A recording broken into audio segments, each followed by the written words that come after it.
Boa noite a todos e todas. Eu sou Lenerson Polonini, da Companhia Nova de Teatro. Estamos começando mais um Diálogos, desta vez recebendo o crítico e jornalista Dirceu Alves Júnior. Dirceu é um jornalista e crítico muito atuante aqui na cena teatral de São Paulo. Tem feito aí uma cobertura importantíssima do cenário teatral da cidade. Trabalhou durante muitos anos, né, escreveu críticas, reportagens para a revista Veja, e também tem feito aí biografias importantes.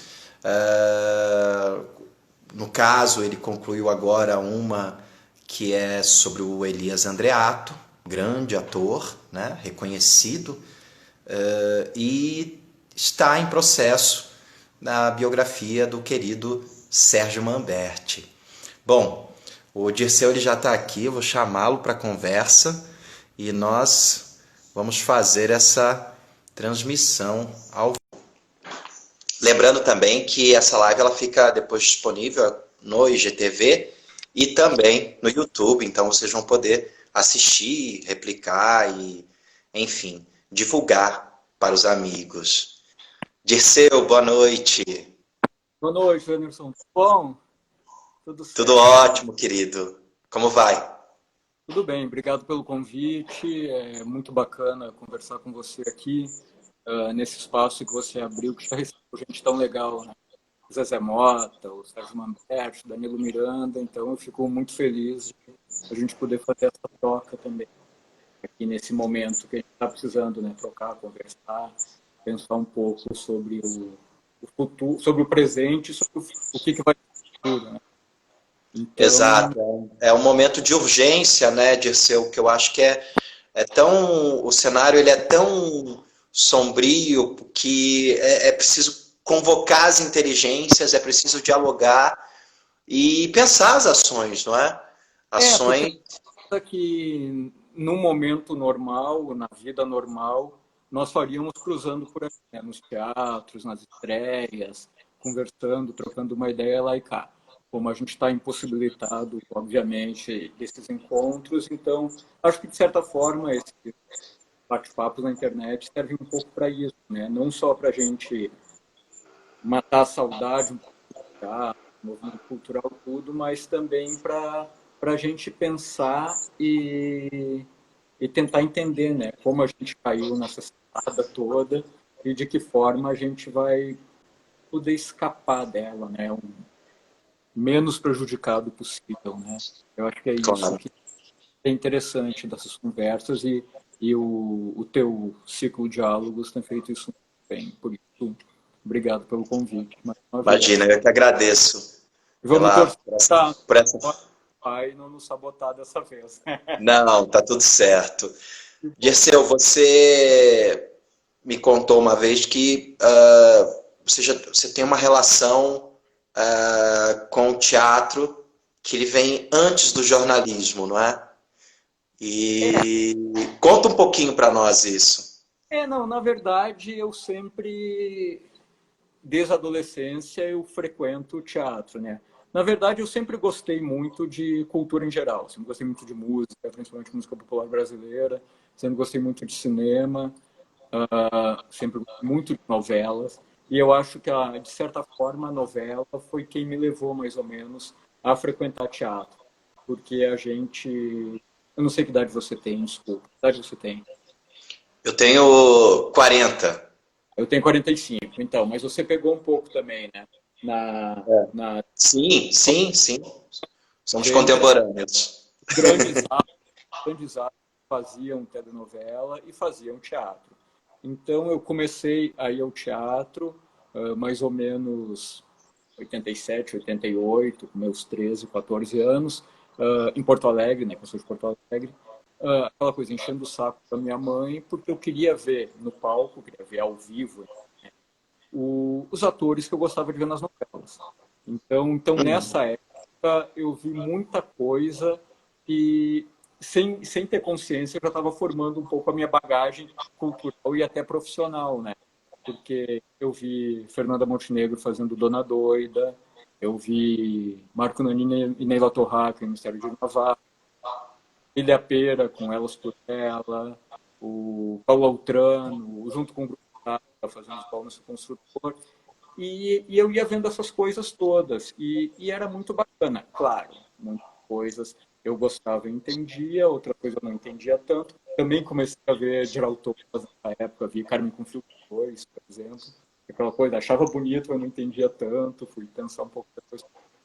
Mas eu sempre acompanhei muito esse movimento cultural. Paralelo a isso, como meu pai trabalha numa empresa, trabalha até hoje, numa empresa que é dona de uma rede de cinemas, né? Eu tinha uma permanente, uma carteirinha que me dava entrada gratuita no cinema. Eu ia muito no cinema mesmo, praticamente todas as tardes. Assim, quando eu podia, eu ia. E eu lia, eu via TV, eu ouvia muita música, ia a shows sempre possível. E sem querer, ou talvez até inconscientemente, eu já estava um pouco formando essa bagagem que iria colaborar com a minha profissão no futuro, né? E nessa época eu já pensei muito, já pensava em ser jornalista. E desde que eu decidi ser jornalista com 11, 12 anos. E quando eu comecei a ver esse movimento de teatro, de cinema, de música e tal, eu comecei a pensar, nossa, eu queria trabalhar com cultura. Eu via o Metrópolis daqui tem cultura, né? Mas eu assistia Claro. muito uma noite, a Lala de Rizelli ainda apresentando, e ficava louco com aquela agenda cultural, tudo, tinha muita vontade de ver aquelas peças, aqueles filmes, aqueles shows que estavam estreando em São Paulo. E Porto Alegre também tinha um movimento cultural bem nessa época. E, Hum. e eu fui indo por essa praia, sabia que queria fazer jornalismo, prestei vestibular para jornalismo, entrei na faculdade de jornalismo da PUC, né, do Rio Grande do Sul, em 1993, e esse caminho já foi natural, porque no final de 93 eu acabei entrando comecei a trabalhar no Aero. E aí foi. E eu trabalhei como auxiliar de redação, como pesquisador, e quando eu me formei, eu me formei em dezembro de 96, já tinha feito algumas matérias, foi sempre mais ou menos voltado à cultura, e um mês depois da minha formatura, praticamente, eu passei para o segundo caderno, que era a editora de cultura da Zero Hora. E ali eu passei a cobrir de tudo. Televisão, música, literatura, teatro. E foi assim que começou a minha bagagem. E era uma época legal, né? Porque o jornal era maior, os textos eram maiores.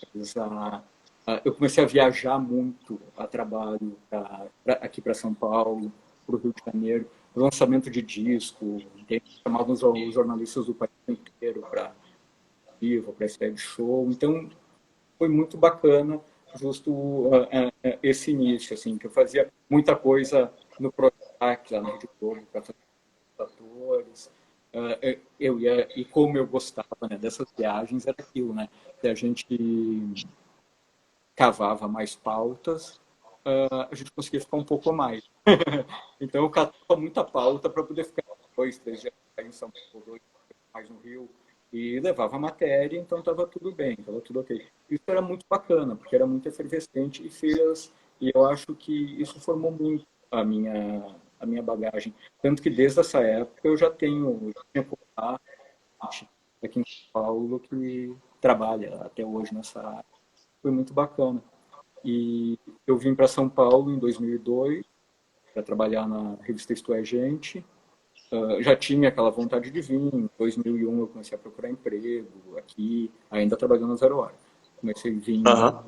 distribuir currículos, aquelas coisas, né, que hoje é impensável. Vim, entreguei vários currículos impressos, vários editores, vários jornais, e rolou essa vaga no Isto é Gente alguns meses depois, e eu vim para cá em março de 2002 e estou aqui até hoje. Fiquei na Isto é Gente 5 anos, primeiro cobrindo mais sociedade e depois de 2 anos, eu acho que eu estava lá, eu fui para o Diversão e Arte, que era a editoria de cultura dessa gente, e que cobria muito bem o movimento cultural, assim, eram em média 14 páginas semanais, com os lançamentos de música, de cinema, com teatro, com livro, com televisão também. Então isso foi muito bacana. E fui para a Virgínia em 2007. E aí quando eu vou para a Virgínia, que aí a coisa segmenta mesmo teatro. Eu passo a cobrir isso teatro. E foi o que aconteceu até agora, final de fevereiro, quando eu saí da Veja de São Paulo. E aí fiquei 13 anos completamente envolvido com a cobertura de teatro, com os espetáculos em cartaz, com entrevistas com atores, diretores, com esse trabalho que em São Paulo é a maravilha e a desgraça total, né? Porque como tem essa agenda absurda, né? Eu, durante 13 anos, eu vi no mínimo 4 peças por semana. Então, algum caldo sai disso, né? Claro, claro. Gosta, muita coisa a gente não gosta, mas a gente acompanha gerações inteiras que estão se formando, gente que está já consolidada, que a gente vai vendo os trabalhos o período todo, espero continuar vendo agora, né? Pretendo continuar vendo, porque a minha Claro. saída coincidiu com o início da pandemia, né? Então, realmente, parou e eu não vi mais nada, não vi mais nada mesmo, porque não tem como ver mais nada, obviamente. Sim. Então, é uma bagagem que você não passa impune, né? Você não tem como sair de lá ileso. Você vendo 4, 5 peças por semana, porque não tem como ser de outro jeito. Até dá, mas aí não é uma cobertura bem feita e não interessa, né? Não é o caso, não me interessa. Tem o jeito de trabalhar. Mas é um período que eu pude mergulhar de cabeça nessa história. E passa é uma experiência, né? Porque você, desde o início de 2000, mais ou menos, a cena de São Paulo mudou muito, seja por ter mais peças em cartaz, seja por as temporadas terem ficado menores, por não ter mais aquilo que era tão legal antigamente, quarto domingo, e aí começou a ter muita coisa de sexta a domingo, terça e quarta, horários alternativos e tal, e aí coisa para ver. Não tem mais coisa para a gente ver, você trabalha mais, mas ao mesmo tempo você vai entender. Então, eu vi praticamente todos os espetáculos nos 15 anos, um pouquinho mais talvez até, né? De grande parte dos atores e diretores da cidade e do país mesmo. Do país, que eu digo do de São Paulo. Porque muita gente vinha para cá mesmo. E é isso, é uma bagagem que você não O... sai, você não Beleza. consegue. Eu vou aproveitar aqui e fazer uma intervenção. Ah, Continua falando, mantendo essa posição que você está, porque o áudio ele tava, em alguns momentos ele cortou. tá. Então, nesse ponto aí tá ótimo assim, para você falar. Quando você vai para trás, ele fica um pouco distante e Ah, tá. corta. Ah, eu vou aproveitar aqui uma questão que o Bruno Cavalcante, do Observatório do Teatro, ele colocou. Grande Bruno Cavalcante. Que ele colocou aqui, né? Dirceu. Dirceu influenciou muitos de nós que viemos depois. Quem te influenciou no jornalismo? Olha, eu confesso assim, ó, que eu voltando um pouco para trás, tá? O meu trabalho de conclusão da faculdade foi sobre Vestido de Noiva, do Nelson Rodrigues, né? Eu já Olha, queria fazer, eu já queria fazer uma coisa relacionada ao teatro, porque era mais óbvio na época eu fazer alguma coisa de música, ou de cinema, ou até mesmo de novela, que sempre essa coisa, eu gosto muito de novela, entendo muito de novela, tá? Eu quis ir para o teatro porque eu já estava interessado em mapear um universo diferente, assim. E para começar no que eu queria fazer do Nelson especificamente, eu comprei o completo do Nelson, organizado pelo Sábato Magaldi, né? E comecei a ler e reler todas as peças dele para conseguir chegar num tema que eu pudesse analisar no trabalho de conclusão. E o Sábado Magaldi foi... Quando eu li aquilo ali, as análises dele, eu dizia, nossa, esse cara, na minha cabeça, óbvio, de 20 anos, né? É óbvio que eu vou dizer agora. Esse cara entende muito e ele sabe passar com uma linguagem jornalística, com um jeito fácil de ser compreendido, que a gente entende a leitura dele da peça. Porque a gente estava sempre muito acostumado a ler críticas meio herméticas, meio mirabolantes, do cabeção, né? E era uma coisa um pouco chata. E na minha cabeça de 20, 21 anos, isso era difícil de entender também. Então, estou sendo lugar comum, né? Mas, obviamente, o Sábado Magaldi é um cara que me inspirou muito naquele momento, inspira até hoje. Tem toda uma turma da Zero Hora daquela época, lá dos anos 90, que certamente mexeu muito com a minha cabeça, né? O Carlos Urbinha, e tal, pessoas que trabalharam comigo. E aí depois aqui em São Paulo com pessoas que eu fui tendo contato, mas eu não tenho muitos ídolos, se eu for, para ser bem sincero, né? O Rui Castro é uma coisa admirável, amoroso, e talvez essa questão das biografias, que começa a surgir mais tarde, né? Na minha vida, tem um pouco uma pretensão, né? Me inspirar um pouco no Rui Castro. O Rui Castro foi um cara que eu fiquei fascinado, já a partir do Nelson Rodrigues. Eu li O Anjo Pornográfico, obviamente, pelo tema da monografia, e acabou sendo Vestido de Noiva, com uma análise de... Que, assim, o Vestido de Noiva é a segunda peça feita por tinha feito A Mulher Sem Pecado, e foi a peça que coroou, que se tornou reconhecido.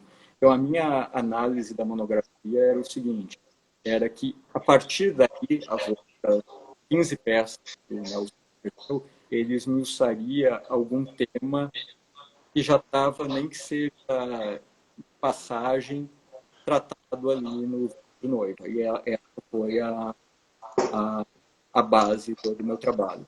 Eu mostrava que no Beijo no Asfalto tinha coisas, no caso a relação da imprensa que mostra era foi aprofundada no Beijo no Asfalto, a rivalidade entre as duas irmãs, a Laíde e a Lúcia, do Vestido de Noiva, é tratada depois, não só na Serpente, mas como em outras peças do Nelson Sete Gatinhos, de forma mais abrangente, né? Várias irmãs. Então eu apontava isso mais ou menos. E aí o Rui Castro faz um livro pornográfico que eu leio e fico fascinado. Aí o Rui Castro começa a organizar a obra do Nelson para a Companhia das Letras, tudo, né? E aí o Rui Castro lança, em 95, A Estrela Solitária, que é a biografia do Garrincha. E essa pessoa que vos fala não gosta de futebol, tem o menor interesse por futebol. Fui ao estádio uma só vez, para interessado mais em ver o que era o evento, acompanhando uma turma e tal. Isso já com 25 anos, 24 anos, 23 talvez. E não me sensibilizo nem com Copa do Mundo, tá? Desculpa se desmancha prazer. O cara nem que passa batido no jogo da Copa. E quando eu li a Estrela Solitária, eu enlouqueci.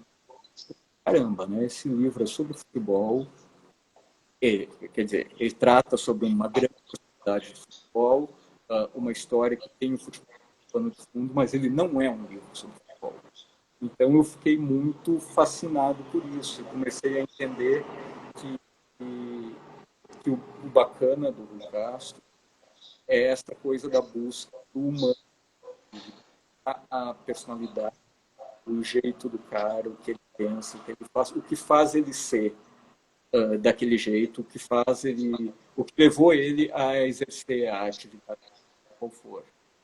E isso foi uma coisa que me guiou a vida inteira, me guia até hoje na minha carreira como jornalista, porque a minha preferência, apesar do crítico, a minha preferência sempre foi por perfis. Então, eu sempre gostei muito de fazer perfil, acho que talvez seja o que eu mais fiz, né, junto com a crítica, e eu penso nisso. Não me interessa, no primeiro momento, o artista, mas me interessa o homem, me interessa a mulher. Por que essa pessoa produziu o espetáculo? Por que essa pessoa canta daquela forma naquele disco? Por que que essa pessoa, o que que a vida desse homem reflete na obra dele. Isso foi uma coisa que me chamou muita atenção na, na hora de começar a trabalhar a fotografia do teatro, né, a Máscara do Improvável, que eu lancei em abril do ano passado, e é uma coisa que me guiou também todo o processo do Sérgio Manberti. Esse livro que eu estou concluindo agora, que se tudo der certo e a situação se resolver com a questão da pandemia, deve sair nesse fim de ano. Porque Uhum, são livros sobre homens de teatro, mas uhum. não são livros de teatro, são livros sobre uh, sobre aqueles homens, sobre aquelas histórias de vida e como eles viveram, atravessaram o tempo deles, a época deles, os costumes, e transformaram a vida deles a partir daquela vocação. E no caso do Sérgio Manberti, até vai além, não fica só no teatro, mas na questão política e todo o universo da militância dele. Mas isso sempre me interessou muito, é isso. Me interessa saber por que, que o Lenerson decidiu trabalhar com teatro e por que, que ele decidiu agora, nesse momento, fazer essas lives. Isso, se a gente estivesse conversando informalmente, seria uma coisa que despertaria muito mais curiosidade até o feito, entende? E eu tentei levar isso um pouco para o meu trabalho e eu acho que esse olhar nasceu a partir da Estrela Solitária, a biografia Olha, do Garcia Castro. Acho que é mais ou menos aí que nasce um pouco, que aí o crítico que já estava vindo humildemente se formando desde lá dos 13, 14 anos, descobre o outro lado, né, da coisa aqui. E é isso, né, quando hoje a gente sempre pensa, né, na motivação, no que levou aquele cara, aquele diretor a pensar daquela forma, o porquê escolher daquele texto e o porquê que aquela atriz se encantou com aquele personagem, porquê que ficou aquele papel. Não. Entende? Eu acho que isso é importante na hora de você analisar um trabalho. Né? aham. Por que, que a pessoa se encanta com isso? E normalmente o teu encanto surge das tuas experiências pessoais, né? Da tua Aham. vivência, como você cresceu, de como teus pais te incentivaram ou não, como você se tornou adulto, seus com seus filhos, suas relações com a vida, com a morte. Eu sempre penso muito nisso. Mesmo em espetáculos aparentemente pretensiosos, eu penso um pouco. Até porque com o tempo, né, Lemerson, convivência, e com os artistas a gente sabe, né, a barra pesada que é montar qualquer espetáculo, a dificuldade que é, então acho que a gente tem que vincular um pouco esse lado humano para entender um pouco melhor também. É, porque eu fiquei refletindo aqui. Ano passado foram aproximadamente 1870 estreias, né, em São Paulo.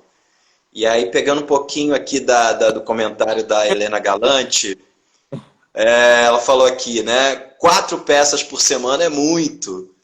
Então Mas realmente, né? Você sempre estava nas plateias, marcando presença, e depois você, né? A gente via lá as resenhas na Veja. E pegando um pouco isso, né? Pegando carona um pouco nessa ideia, qual que é a diferença de escrever para revista, né? Ou seja, para o veículo impresso, e para a internet? Tem diferenças aí? Olha, eu vou ser bem sincero, talvez eu dê uma resposta bem contra a maré, tá? Eu, para mim, não tem nenhuma. Não tem Nenhuma. nenhuma. Não, não, claro. Você tem. Na internet se pede um texto menor, com mais quebra de parágrafo e tal. Mas a língua, até pela vantagem de escrever sobre teatro, a gente sabe que aquele alcance vai ser mais limitado, entre aspas. O público que vai procurar ler aquilo, ele quer ler aquilo. Então, então eu nunca sofri muito, assim. Como no tempo que eu trabalhava em jornal, eu nunca me preocupei muito com essa questão de o texto do jornal, o texto da revista. Claro que quando eu saio da agora e começo na Isto é Gente, os primeiros textos que eu entregava, por editor, tinha aquele toque, né? Está muito jornal, contar o lead tem que ser mais detalhado, contar uma história, está muito o que, quando, onde, por quê, e para uma revista isso não faz sentido. A princípio, naquela, em torno de 2002, né? Tem a durabilidade de uma semana, pelo menos, é como o jornal que no dia seguinte não tem mais tanta validade, então a gente vai fazendo essas adaptações. Mas eu sempre escrevi de acordo com o que eu achava que tinha que ser. E claro, óbvio, na internet tem que ter um outro ritmo, uma outra coisa, mas a maioria dos textos, principalmente na fase da Veja São Paulo e do blog, era assim, no blog eu tinha as notícias menores, tá, ok, uma nota, e você faz lá de um jeito mais rápido, sim.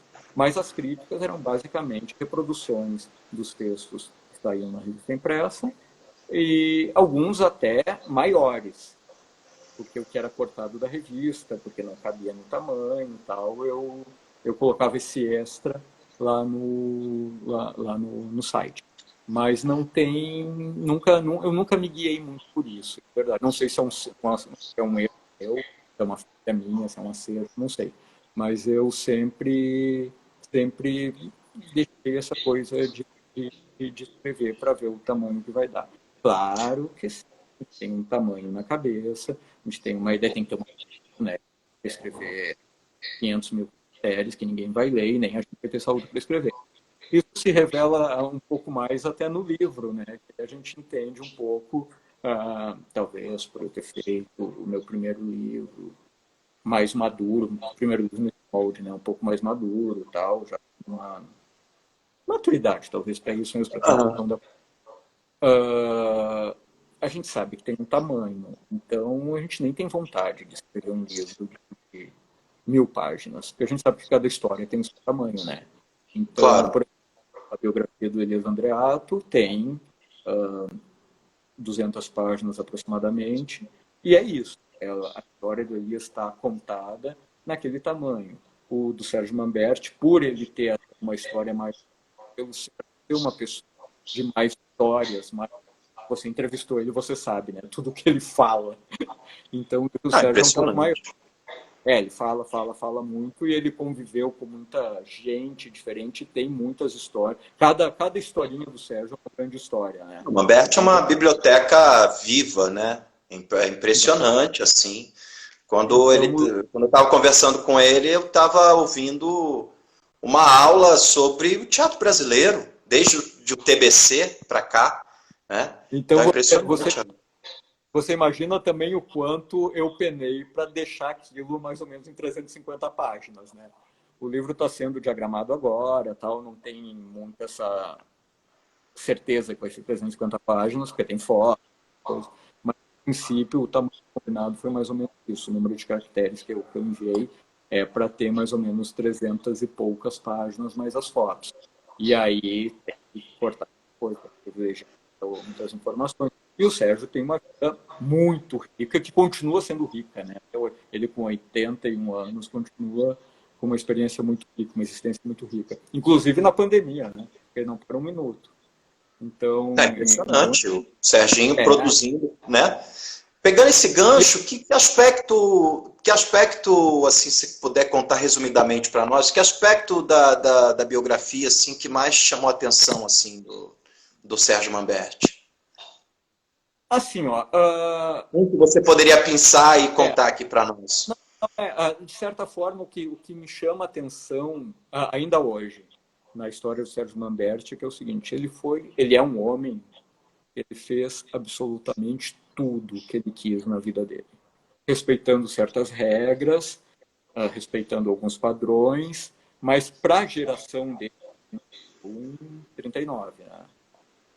Ele fez tudo, entende? Até porque isso está bem explicado no livro, assim, porque ele vem de uma família que é um pouco à frente do tempo.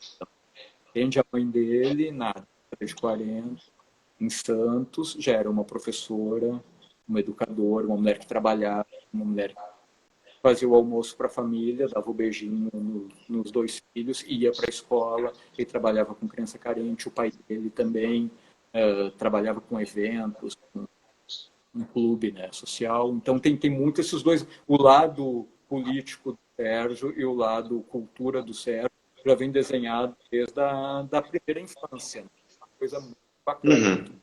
E Santos, naquela época, que a gente está falando da década de 40, era uma efervescência total, né? Porque era o porto do Brasil, praticamente, né? A cidade Hum. pegou lá de um jeito diferente no Brasil, muitos imigrantes, gente do mundo todo, aquela coisa meio um balneário, meio metrópole, recebia gente de tudo que é lugar, e o Sérgio cresceu vendo isso, e ao mesmo tempo tendo a zona portuária, os puteiros, tudo. Então o Santos era uma cidade muito efervescente naquela época, e continuou assim por muito tempo. E o Sérgio viveu muito isso, o Plínio Marcos também viveu muito isso, era uma geração dele e tal. E aí o Sérgio decide ser ator, vem para São Paulo, vai cursar EAD, e pega a década de 60, golpe militar, nessa época ele já está militando no Partido Comunista, e daqui a pouco vem movimento hippie, contra a cultura, drogas, e o Sérgio casa com a Vivian, que é o grande amor da vida dele, a mãe dos 3 filhos dele, tem um casamento absolutamente feliz, bem sucedido, mas ao mesmo tempo teve uma liberdade sexual que é muito difícil de até nos dias de hoje, quanto mais na década de 60, 70, e a Vivian morreu muito cedo, né? Morreu no início de 1980, os meninos eram crianças. O Sérgio criou os filhos sozinho, foi pai, foi mãe, e volta a militância com o Partido dos Trabalhadores, com o PT, depois entra no governo Lula, no Ministério da Cultura, e tem uma, uma atividade que só conversando mais profundamente com ele, entendendo e pesquisando sobre isso, eu fui entender quanto o trabalho do Gil, perto do Ministério da Cultura, do Sérgio, nos bastidores, ele foi fundamental para várias coisas, como a igualdade de gênero, a difusão da cultura, de uma identidade nacional de cultura no Brasil. Então é isso, o Sérgio Manberti é tudo isso. Então é Não, é muito. impressionante. Ele é um homem muito rico, no melhor sentido da palavra. Isso eu espero ter conseguido passar um pouco isso no livro. Tanto que o título, que deve ser o título que a gente está vendo como título provisório, mas certamente deve ser para ficar. É um artigo da esquerda, é isso. O à esquerda significa necessariamente politicamente à esquerda. Mas ele tem essa postura à esquerda a vida dele inteira, desde a adolescência, mais gauche, mais inesperado, mais surpreendente. Ele não era um menino comportadinho, ele já era um menino que o jovem que no final dos anos 60, 50, na IAD, dirigida pelo Dr. Alfredo Mesquita, né, que era aquele Dante, Sim, sim, sim. e o Sérgio já gostava de roupas coloridas, criava suas próprias roupas, tem um jeito mais solto de ser, que vem muito da questão do Santista, da criação beira-mar, e ele foi assim na vida dele inteira, querendo ser e sendo, entende? Sem dar muita bola para preconceito, para rótulos, para nada. E foi um cara e é um cara que continua militando ainda hoje em todas as frentes, né? Tem um repertório primoroso, trabalhou com gente maravilhosa, se deu bem com a gente, se deu mal com muita gente dos medalhões aí, uh, mas foi fazendo e foi longe, né? Entende? Conheceu Jean Genet, tem umas histórias, foi desbundar na Europa, lá na época de sexo e droga. O, Então tem muita história mesmo. Você também, né, fez uma biografia recente, né, sobre o Elias Andreato. Sim, sim. Quer contar um pouquinho para nós também? O do Elias também me pega justamente, tem um pouco a ver com essa história do Sérgio, mas o Elias me pega muito mais a história do ser humano, Elias Andreato, e aí sim, é muito explícito que foi esse ser humano que fundamentou toda a obra do artista, e fundamenta até hoje, né? O Elias teve uma vida de folhetim, né? Completa, coisa para que não é.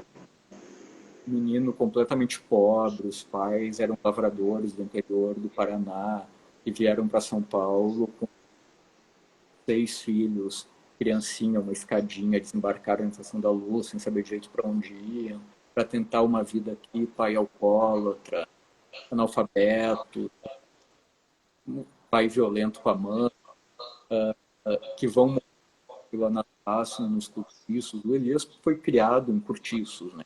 Uma história muito humilde. E o irmão dele, o Elifas Andreato, que é 10 anos mais velho, se transformou num grande artista gráfico. Trabalhou nas primeiras revistas da Editora Abril, depois nos anos 70, se tornou capista de grandes discos, né, da MPB, capa para Chico Buarque, Tânia, Marta da Vila, Zé Nunes, é um cara tremendo mesmo. E acabou tendo um pouco desse espelho que o Elias se projetou, né, como irmão mais novo e com essa pretensão de ser artista, que não tinha muitos resultados. Ele era um menino esquisito, um menino estranho, um menino feio, palavra dele mesmo. Tá? E vai ao teatro ver o show Rosa dos Ventos, da Maria Bethânia, de que ele já era fã há muito tempo pelo rádio, e ele é convidado por uma amiga para ir ver o show da Bethânia, sem saber o que vai fazer da vida, ele tinha 17 anos. E aí ele vê a Bethânia fazendo Rosa dos Ventos e enlouquece. A gente pensa que é aquilo que ele quer fazer da vida. Aquilo que ele quer fazer na vida, que eu digo, que é encantar as pessoas, emocionar as pessoas de alguma forma, como a Bethânia, como a artista que ele viu, encanta as pessoas, né? E só que ele não tem como. Porque a gente sabe que a maioria dos artistas já vem de um berço mais favorecido, tem uma bagagem cultural mais rica, né, que vai formando com o passar do tempo. E o Elias era, como ele mesmo diz, praticamente ignorante aos 18. Aí vai fazer teatro amador, começa a entrar no teatro bem por baixo, digamos assim, né? Ele vai ser camareiro do Antônio Fagundes, depois vai ser técnico da companhia, contra-regra técnico da companhia a Borg da Interboys, e só depois começa a profissionalmente.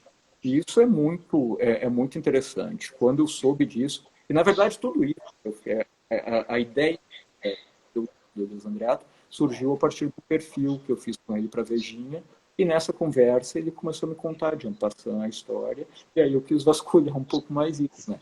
Sem falar que depois, ator sagrado, ele descobre um problema de saúde seríssimo, que ele batalha até hoje com isso. Então é uma história de muitas viradas, né? Virada trágica, mas ao mesmo tempo de superação, muita gente que ele conheceu, que ele amou, que morreu. E como se fosse um conto de fada, ele acaba, no decorrer da vida, se aproximando da fada madrinha dele, que é a Maria Bethânia, né? Acaba conhecendo a Bethânia mais intimamente e acaba, em 2010, trabalhando com a Bethânia no espetáculo da Palavra, né? Que é um show que ele colaborou com ela no roteiro e dirigiu com ela. Então tem essa bonita também, né? De ter um final feliz, final que continua produzindo, trabalhando, tudo, mas essa história da Bethânia, que começa no livro, o primeiro livro é ele assistindo, aos 17 anos, Rosa dos Ventos, com a Maria Bethânia, no Teatro Maria de la Costa, aqui em São Paulo. E o livro vai indo, no meio a Bethânia aparece de novo, que se conhecem pessoalmente, e o livro se encerra com eles trabalhando no Bethânia As Palavras. Então, depois tem um fecho dos dias atuais, claro, mas é muito isso.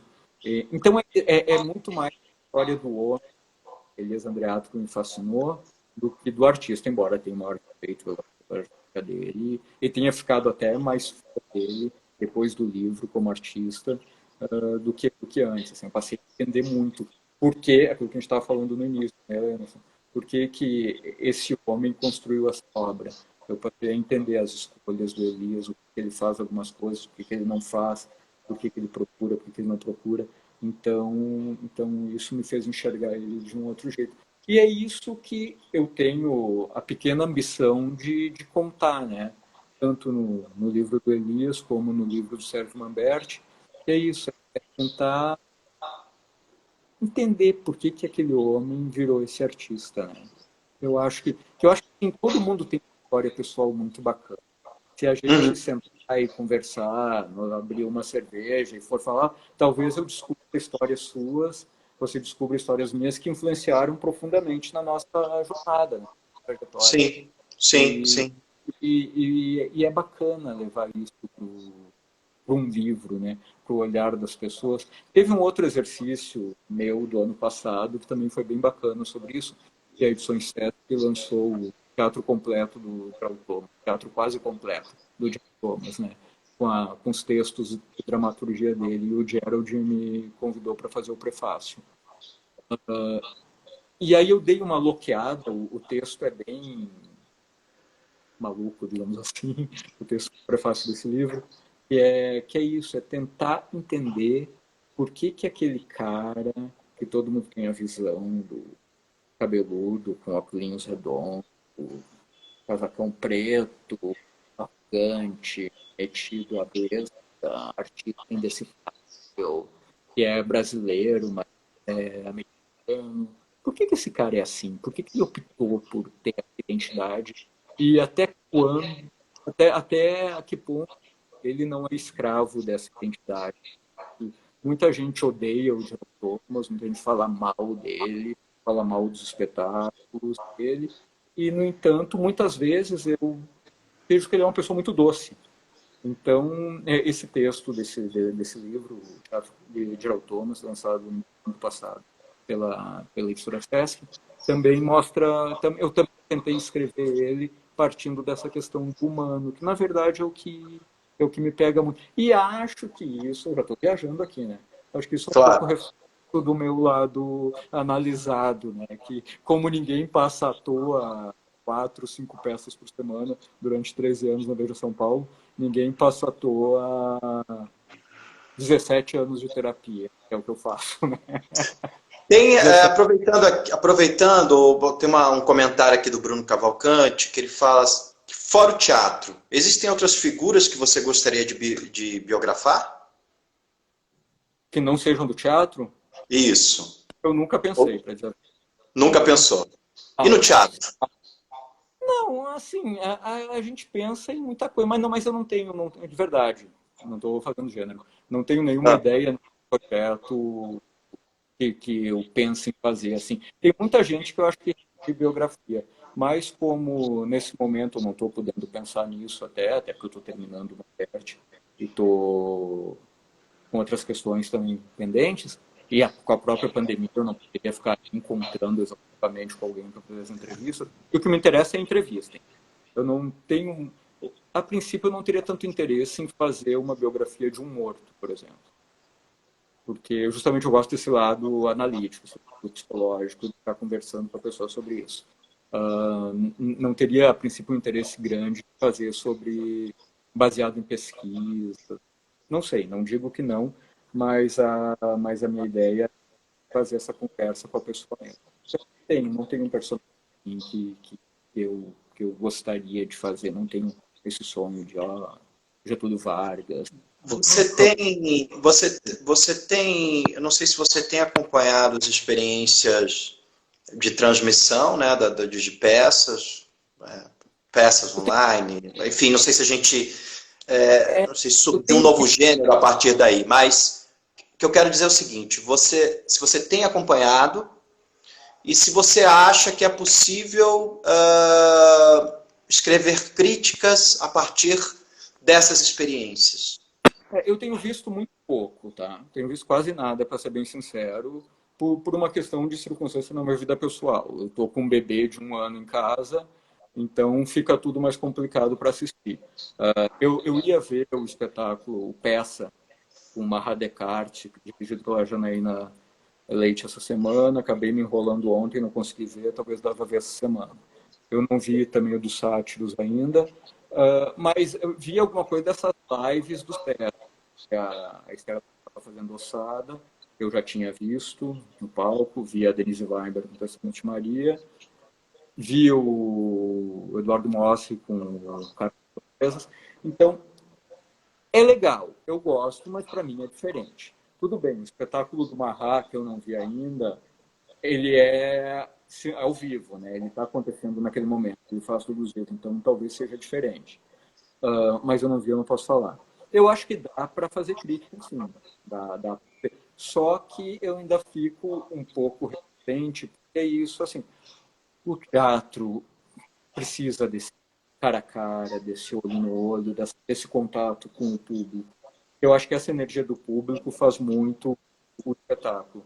Então, acho que talvez esse novo gênero tenha vindo para ficar. Eu acho que além da pandemia, depois da pandemia, tomara que passe em breve, eu acho que essas experiências podem continuar a ser feitas. E acho importante nesse momento, porque é o que temos. Eu vi a Clara Carvalho também fazendo mais fora. E a Vivo agora está começando uma série também, o Elias está estreando um espetáculo, o Fernando Pessoa também no Vivo, a Luciana Carnelli vai fazer, a Helena Roca vai fazer. Então, é muito legal, porque é uma forma dos atores que estão inativos, a gente continuar no teatro e deles defenderem uma grana também. Mas tem que ter alguma coisa diferente. Eu vi um experimento do Zé Roberto Jardim com a Fernanda Nobre, inspirado, né, que espero que é bem interessante, mas é uma coisa mais teatro filme. Então, eu não sei, eu ainda acho cedo para a gente falar o que é, o que vai ser, o que vai continuar. Acho que pode continuar, mas não tenho uma ideia ainda, não tenho como crítico também, até porque essa questão, por eu estar com um bebê de 1 ano e 1 mês em casa, que eu estou cuidando meio full time, Não, mas é então eu tenho. interessante porque você trouxe uma ideia aí daquilo que você já viu, que você experienciou, não é? De em E casa eu com o acho que Sesc, o verdadeiro. formato em casa mesmo, né? É quase que um desnudamento dessa ideia do que é o teatro, não é? Porque já não está nem mais no Sim, teatro, está em casa, é o artista ali com as é, suas com a sua na intimidade. sua sala, ou no seu quarto, ou no seu jardim, ou no seu quintal, enfim. E é um processo completamente desnudado, né? Eu acho que como exercício e como lugar transitório, eu acho muito interessante do ponto de vista da experimentação, né? E isso é bacana assim nesses experimentos. É o que eu tenho notado, pelo menos. Eu concordo com você. E eu também Agora, é claro, o eu teatro também ele é a comunhão, é ao vivo, não é? A gente sabe disso. E nesse momento de pandemia, é importante que a gente esteja respirando também nesse lugar, nas é isso que redes, eu ia falar. né? Eu ia falar assim, né, Lemerson, assim, o verdadeiro artista, ele não para. Ele não ia parar, ele não ia conseguir ficar parado. Então, realmente, ninguém pode esperar que os caras vão ficar 3, 4, 5, 6, 7 meses, não sei mais ainda quantos meses, sentado na sua sala ou no computador batendo um projeto para o ano que vem. Então, eles estão encontrando jeito de se virar e de apresentar seu trabalho para o público, e é isso. Então, tem gente que está fazendo espetáculo online, tem gente que está fazendo. Você, como artista, está fazendo suas lives. O Sérgio Mamberti fez espetáculo online e também está fazendo uma live atrás da outra, está dando milhões de entrevistas. Então é isso, não dá para ficar, ele não vai ficar parado na cadeira. Então vocês estão fazendo o que é possível nesse tempo.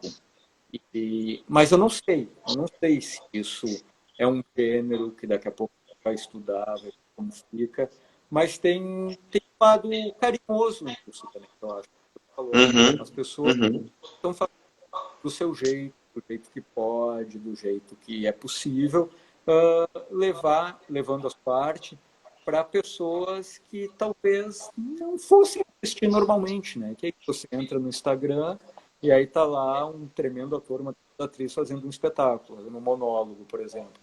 Acho que a questão, quando é ao vivo, é muito mais bacana, entende? Quando o espetáculo fica gravado e vai para o YouTube, é legal como documento registro. É muito bacana, porque assim, daqui 30, 40, 50 anos, as pessoas vão dizer, uma atriz chamada Denise Weisberg ou Clara Carvalho, que era uma grande intérprete do teatro, do Tapa, nunca vi cena. Ela está lá no YouTube, você vai poder pesquisar. Ah, o Elias Andreato, se o meu livro existir até lá, né? Alguém pode pegar o livro e tal, e dizer, a gente pode ver esse cara num espetáculo que está lá no YouTube. É uma coisa que não existe para nós. Vou dar um exemplo bem lugar comum, né? Mas é isso. Acredita que a Cultura Aberta era uma excepcional, talvez uma das maiores atrizes que já pisou num palco brasileiro. Acredita isso. Mas como a Cacilda nunca fez novela, a Cacilda fez um filme no pequeno, se eu não me engano.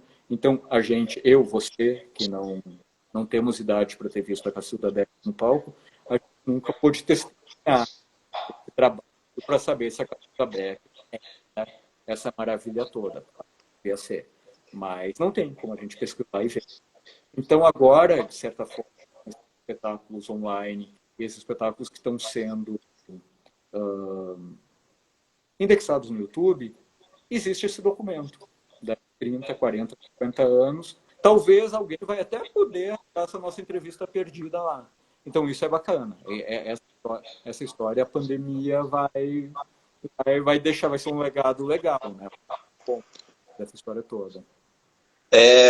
Nós estamos já chegando nos nossos 8 minutos finais aqui. Aí eu queria ter um comentário aqui da Rosa Freitas, minha parceira de grupo, que ela escreve aqui. Quando você escreve a biografia, está, de certa forma, desnudando o biografado para os leitores, que passam a ver mais daquela pessoa. Se você for escrever a sua biografia, o que você gostaria de desnudar? Eu não escreveria minha biografia. Eu acho que não faria sentido. Eu não tenho uma existência para isso e não devo ter, né? Eu espero não morrer tão cedo, mas eu acho que não vou ter uma existência que justifique uma biografia. Mas assim, ó, Lenderson e Rosa, quem me conhece sabe que eu sou muito pouco da verdade, né? Então eu falo, eu não faço cerimônia, eu acredito, na verdade, eu não vou dizer que eu não minta, mas eu faço o possível para não mentir. Então, talvez a minha biografia seria um super tiro no pé, né? Porque eu ia contar coisas da minha vida que as pessoas não precisavam saber. Então, não sei, eu acho que eu ia me desnudar, Claro. caso essa hipótese muito pouco provável se realizar. Certamente, até porque isso, eu não tenho nada para querer se inscrever sobre mim mesmo, né?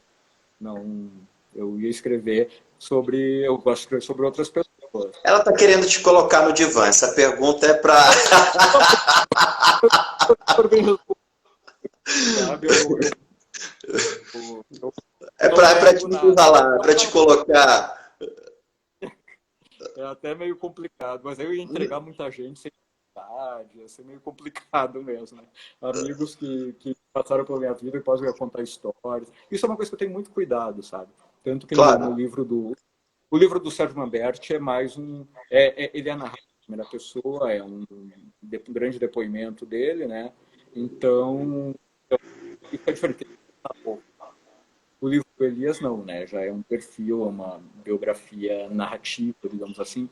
Então, eu entrevistei muita gente além dele. Entrevistei mais ou menos umas 25, 30 pessoas, eu acho. Ó, nosso querido André Ascioli tá falando aqui. Pede pro Elias escrever de você. Pô, André, o Elias diria que tem que correr rápido, né? Para dar tempo. Mas, Um abraço pro André. isso foi um cuidado que eu tive muito com a história do Elias, que foi de entrevistar todas as pessoas que estavam envolvidas na vida dele também, até para checar informações, para bater informação e para ter. E é muito bom. Eu descobri outras histórias com essas pessoas que aí eu, eu aumento depois com o Elias. Que é isso, tá? Pessoas que passaram pela vida do Elias, Renato Borges, Tergó, Jorge Papa, Celso Kardec, Maria Bethânia, tá todo mundo entrevistado, todo mundo foi entrevistado. Paulo Altran, que obviamente não foi entrevistado, mas Karen Rodrigues foi entrevistada. Então, é tudo muitas outras vozes no livro. Então, acho que esse é um cuidado. Então eu não faria a minha autobiografia de jeito nenhum, porque senão eu ia ter que entrevistar muita gente, talvez as histórias não interessem. Quer dizer, as histórias obviamente não interessam. Acredito que para ninguém. Então não teria muito o que contar mesmo. Dirceu, nós estamos chegando aqui nos 5 minutos finais. Eu queria lançar aqui uma pergunta, e aí depois a gente pode entrar nas considerações finais. Como é que você está vendo esse movimento de resistência da arte, e especificamente da cena teatral? Tá interessante ver isso, não é? É muito bacana, né? E assim, ó, eu fico muito feliz que as pessoas, que os artistas estão ávidos para voltar para o palco, estão querendo voltar a trabalhar, colocar suas peças em cartaz, embora a gente saiba, infelizmente isso não vai ser possível, eu acho, num tempo curto, né? Mas eu acho que, repisando no pisado, é triste ver que as autoridades não estão nem aí para isso, né? Para esse sentimento. Porque pode abrir restaurante, pode abrir bar, os voos estão lotados e teatro não pode. Cinema não pode. Mesmo com determinação de lugares, com um espaço mais aberto, ok, gente, pandemia, tá certo.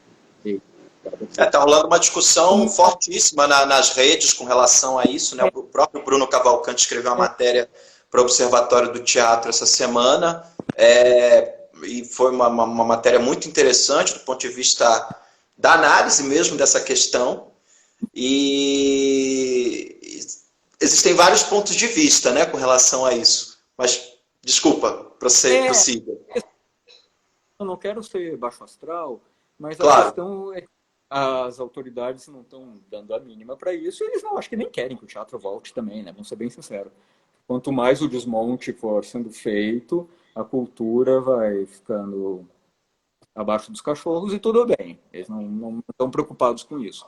Até porque eles não reconhecem o movimento de grana que gira, tal. Então, isso vai ser difícil de ter um apoio das autoridades. Ainda mais que o governo federal também não realmente já demonstrou que não valoriza a cultura, né? Que nem prioriza, né? Está em último plano. Então isso é complicado. O meu medo é que talvez o público também não esteja tão afim assim de voltar ao teatro. E a gente sabe que as plateias já estão ocupadas, já é difícil levar a gente para uma situação normal. O ingresso é caro, às vezes. Tem vários entraves para impedir as pessoas de irem ao teatro. Para completar, você ainda pode pegar uma doença indo ao teatro. Então, fica tudo isso mais difícil. E as pessoas não... Esse interesse não é reforçado, porque, infelizmente, o bem cultural perdeu muito valor, né, nos 30, 40 anos da sociedade brasileira. É isso. As pessoas compram uma bolsa de 15 mil reais, quem tem dinheiro, obviamente, para isso, e acha caro um espetáculo especial. É caro, não estou dizendo que é caro, é barato, não é mesmo? Mas, entende? O restaurante da moda, ela vai, o drink caro, ela paga, a bolsa cara, ela paga, e o teatro, infelizmente, as pessoas não frequentam o teatro. É isso.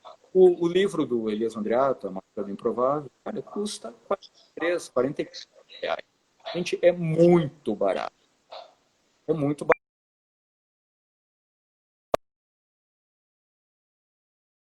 Não é delicado isso, é uma questão delicada. E eu acho que eu queria que acontecesse um milagre, que as pessoas voltassem a se interessar pelo teatro. Como? Eu não sei de que forma, eu não sei o que elas querem ver. Eu fico pensando, né, talvez a nossa geração, o que me levou para o teatro, foi isso, né, foi querer ver no palco Marco Nanini, Neila Torraca, Marília Pêra, Paulo Altran. Talvez precise, o público de hoje precisa de alguém para levar eles de volta ao teatro. E pode ser o Fábio Porchat, pode ser o Gregório do Vivier, que faz um teatro bem bacana aí, mas eles precisam desse estímulo que está meio escondido ainda. Tá certo. Dirceu, foi uma delícia esse papo. Quero agradecer demais a sua presença. Muitíssimo obrigado. A gente está aqui nos nossos 30 segundos finais. E quero agradecer demais aí a tua fala, o teu belo depoimento nesse momento. Não, eu agradeço a você pelo convite, pelo seu trabalho árduo, deve estar mantendo esse ciclo aí também. E vai rolar, vai rolar. Daqui a pouco tudo isso passa, pode demorar, mas a gente vai continuar vendo as nossas peças, vai continuar